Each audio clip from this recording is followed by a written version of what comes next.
आपको मसीह के जैसे बनने के लिए बनाया गया है। प्रारंभ से ही परमेश्वर की यह योजना थी कि आपको अपने पुत्र यीशु मसीह जैसा बनाए। यही आपकी नियति और आपके जीवन का उद्देश्य है। परमेश्वर ने अपनी इस इच्छा को सृष्टि के आरंभ में ही जाहिर कर दिया था। फिर परमेश्वर ने कहा, हम मनुष्य को अपने स्वरूप के अनुसार अपनी समानता में बनाए। उत्पत्ति 1:26। इस धरती की समस्त कृतियों में केवल मानव ही परमेश्वर के स्वरूप में बनाया गया है। ये बहुत सौभाग्य की बात है जो हमें सम्मान देती है। हम इस भाव की पूर्णता भले ही ना समझें, परंतु उसमें शामिल कुछ पहलुओं को अवश्य समझते हैं। परमेश्वर की तरह हम आत्मिक प्राणी हैं। हमारी आत्माएं चिरस्थायी है और हमारी भौतिक देहों से अधिक समय तक रहेगी। हम बुद्धिमान हैं, हम सोच सकते हैं, विचार कर सकते हैं और समस्याओं का समाधान कर सकते हैं। परमेश्वर की तरह हमें संबंधों का भी ज्ञान होता है। हम सच्चा प्यार दे सकते हैं और ले भी सकते हैं। हमारे पास विवेक भी है। हम उचित व अनुचित की पहचान कर सकते हैं, जो हमें परमेश्वर के प्रति उत्तरदायी बनाता है। बाइबल कहती है कि सिर्फ विश्वासी ही नहीं बल्कि सभी लोग परमेश्वर का स्वरूप धारण किए हुए हैं। इसलिए हत्या और गर्भपात अनुचित है, परंतु स्वरूप अधूरा है और पाप के द्वारा वह क्षतिग्रस्त और विकृत हो गया है। इसलिए खोए हुए स्वरूप को पूर्ण रीति से पुनर्स्थापित करने के उद्देश्य से ही परमेश्वर ने यीशु को धरती पर भेजा। परमेश्वर का संपूर्ण स्वरूप और समानता कैसे दिखाई देती है? वह मसीह यीशु के जैसे दिखाई देती है। बाइबल कहती है कि प्रभु यीशु परमेश्वर का प्रतिरूप, अदृश्य परमेश्वर का प्रतिरूप और उसकी महिमा का प्रकाश और उसके तत्व की छाप है। 2 कुरिन्थियों 4:4, इब्रानियों 1:3। अक्सर लोग पारिवारिक प्रतिरूपता बताने के लिए कहते हैं, जैसा पिता वैसा पुत्र। जब लोग मेरी सदृश्यता मेरी संतान में देखते हैं तो मुझे बहुत अच्छा लगता है। उसी प्रकार परमेश्वर चाहते हैं कि उनकी भी संतान उनके स्वरूप एवं उनकी समानता में दिखाई दे। बाइबल कहती है, और नए मनुष्यत्व को पहन लो जो परमेश्वर के अनुरूप सत्य की धार्मिकता और पवित्रता में सृजा गया है। इफिसियों 4:24। मैं यहाँ पूर्ण रूप से स्पष्ट करना चाहता हूँ कि ना तो आप कभी परमेश्वर बनेंगे और ना ही कोई ईश्वर। यह अहंकार युक्त झूठ शैतान का प्राचीन प्रलोभन है। शैतान ने आदम और हव्वा से प्रतिज्ञा की थी कि यदि उन्होंने उसकी सलाह को माना तो वह परमेश्वर के समान हो जाएंगे। अनेक धर्म और नए जमाने का ज्ञान दर्शन, न्यू एज फिलॉसफीज इस प्राचीनतम झूठ का प्रचार करने में लगे हैं कि हम दिव्य है या परमेश्वर के समान बन सकते हैं। हमारी ईश्वर बनने की इच्छा हर बार तब दिखती है जब हम अपनी परिस्थितियां, भविष्य और अपने चारों ओर के लोगों को नियंत्रित करने का प्रयास करते हैं। परंतु सृष्टि के रूप में रहते हुए हम सृष्टिकर्ता कभी नहीं हो सकेंगे। परमेश्वर आपको ईश्वर नहीं बनाना चाहते। वे चाहते हैं कि आप उनके मूल्य, स्वभाव और चरित्र में ढलकर धार्मिक बने।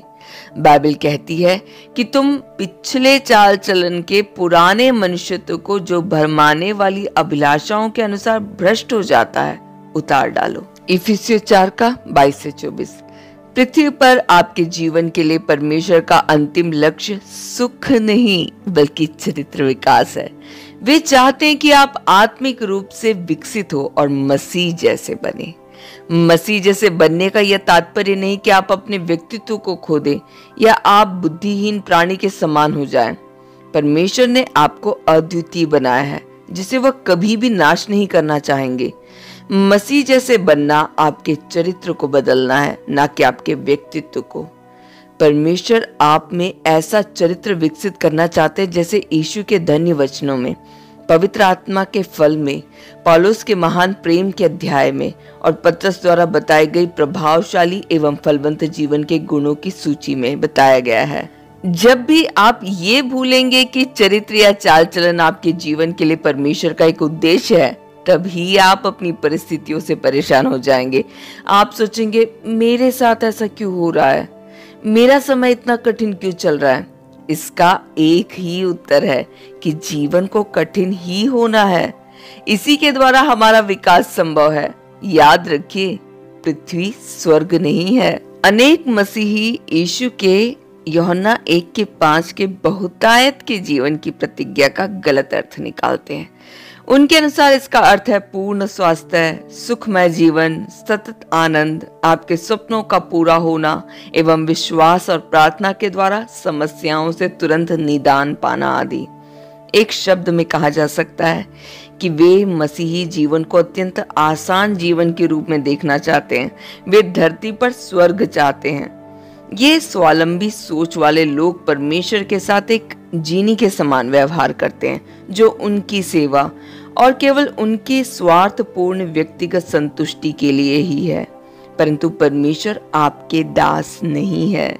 यदि आप इस विचार से सहमत है कि जीवन सुगम होना चाहिए, तो आप या तो भ्रमित हैं या फिर आप वास्तविकता को झुठलाकर जीवन जी रहे हैं। ये ना भूले कि जीवन आपके बारे में नहीं है।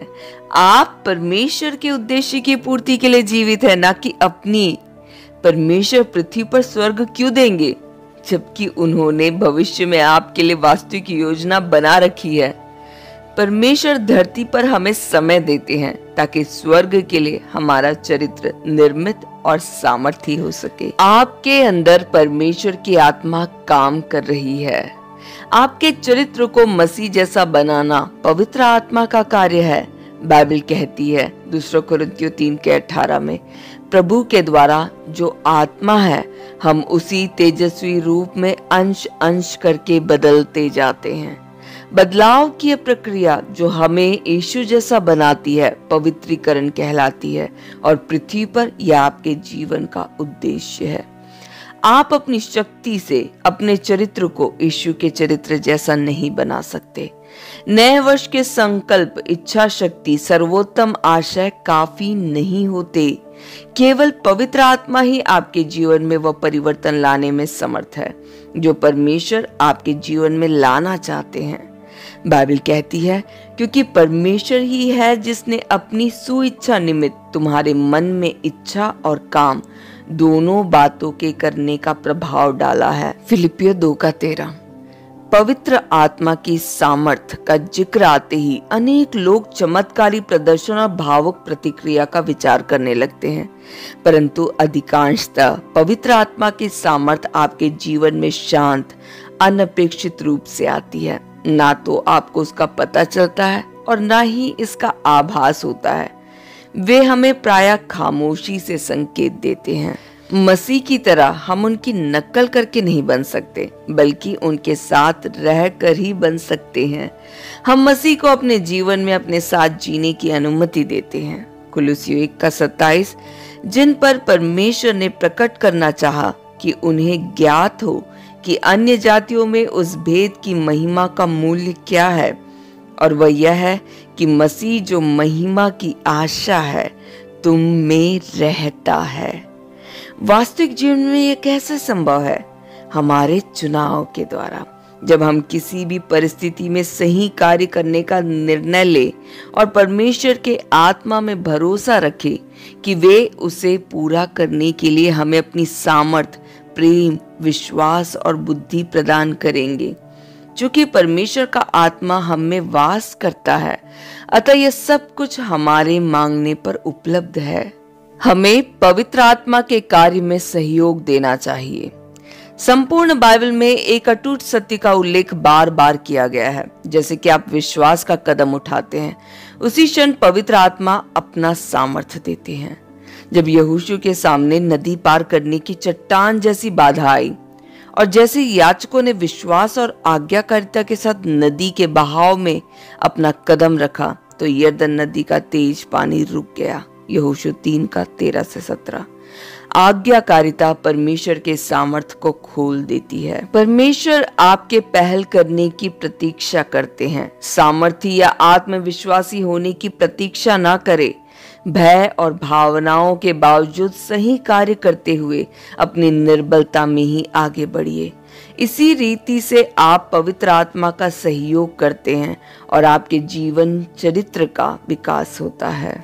बाइबल में आत्मिक विकास की तुलना एक बीज, एक भवन और एक शिशु के विकास से की गई है। प्रत्येक रूप को एक सक्रिय भागीदारी की आवश्यकता होती है। बीज को बोना पड़ता, देखरेख करनी होती है, भवन का निर्माण करना होता है, वे स्वयं ही नहीं बन जाते।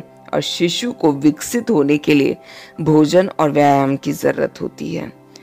प्रयास का उद्धार से कोई संबंध नहीं है, इसका संबंध आत्मिक विकास से है। नए नियम में कम से कम 8 बार कहा गया है कि यीशु जैसे बनने का यत्न करो। आपको केवल बैठकर उसके पूरा होने की प्रतीक्षा नहीं करनी है। पौलुस ने इफिसियों 4 के 22 से 24 में मसीह जैसे बनने के लिए हमारे 3 उत्तरदायित्वों की व्याख्या की है। प्रथम, हमें अपने पुराने स्वभाव के आचरण को त्यागना होगा कि तुम पिछले चाल चलन के पुराने मनुष्यत्व को जो भरमाने वाली अभिलाषाओं के अनुसार भ्रष्ट होता जाता है उतार डालो। दूसरा, हमें अपने सोचने का ढंग बदलना होगा और अपने मन के आत्मिक स्वभाव में नए बनते जाओ। बाइबल कहती है कि मन के नवीकरण के द्वारा तुम में परिवर्तन हुआ है। अमूल परिवर्तन के लिए मूल यूनानी भाषा में मेटाफोर्सिस शब्द रोमियो 12 का 2 एवं दूसरे कुरिन्थियों 3 के 18 में मेटाफोर्सिस शब्द का प्रयोग किया गया है। आज इस शब्द का उपयोग इल्ली कैटरपिलर में उस अद्भुत परिवर्तन प्रक्रिया के लिए किया जाता है जिसमें इल्ली तितली में परिवर्तित होती है। जब हम परमेश्वर को अपने विचार निर्देश करने का अवसर देते हैं तो जो प्रक्रिया हमारे आत्मिक जीवन में होती है, यह तुलना उस प्रक्रिया का अति सुंदर चित्र है। हम भीतर से बाहर की ओर परिवर्तित होते हैं, हम और अधिक सुंदर हो जाते हैं और हम नई ऊंचाइयों को छूने के लिए तैयार हो जाते हैं। तीसरा, हमें नई और प्रभु समान आदतें डालकर मसीह के चरित्र को धारण करना होगा। आपकी आदतों का जोड़ ही आपके चरित्र का सारभूत होता है और आप उन्हीं आदतों के अनुसार कार्य करते हैं। बाइबल कहती है, और नए मनुष्यत्व को पहन लो जो परमेश्वर के अनुरूप सत्य की धार्मिकता और पवित्रता में सृजा गया है। हमें बदलने के लिए परमेश्वर अपने वचन, लोग और परिस्थितियों का उपयोग करते हैं। चरित्र के विकास के लिए यह तीनों आवश्यक है। विकास के लिए आवश्यक सत्य की पूर्ति परमेश्वर का वचन करता है। परमेश्वर के लोग हमें बढ़ने में सहयोग देते हैं और परिस्थितियां वह वातावरण प्रदान करती है जो हमें मसीह की समानता में अभ्यास के लिए चाहिए। यदि आप परमेश्वर के वचन का अध्ययन करें और उसे आचरण में लाए, विश्वासियों से लगातार संपर्क बनाए रखे और कठिन परिस्थितियों में परमेश्वर पर भरोसा करना सीखे, तो मैं आपको गारंटी देता हूं कि आप मसीह यीशु जैसे हो जाएंगे। कई लोग समझते हैं कि आत्मिक विकास के लिए सिर्फ बाइबल का अध्ययन और प्रार्थना काफी है, परंतु जीवन के कुछ विषय केवल बाइबल के अध्ययन और प्रार्थना से कभी नहीं बदलेंगे। उनके लिए परमेश्वर लोगों का उपयोग करते हैं। सामान्यतः परमेश्वर चमत्कार करने के बदले लोगों के उपयोग को प्राथमिकता देते हैं ताकि हम मंडली के लिए एक दूसरे पर निर्भर हो सके। वे चाहते हैं कि हम एक साथ विकसित हो। अनेक धर्मों में उन लोगों को आत्मिक रूप से अत्यधिक परिपक्व और पवित्र समझा जाता है जो स्वयं को सबसे अलग कर अकेले पहाड़ों में चले जाते हैं और लोगों से संपर्क ना रखने के कारण उनसे अप्रभावित रहते हैं। यह एक बहुत बड़ी नासमझी है। आत्मिक परिपक्वता एकाकीपन या अकेले जन का प्रयास नहीं है। एकांत में आप मसीह जैसे नहीं बन सकते। इसके लिए आपको लोगों के बीच और उनके संपर्क में रहना आवश्यक है।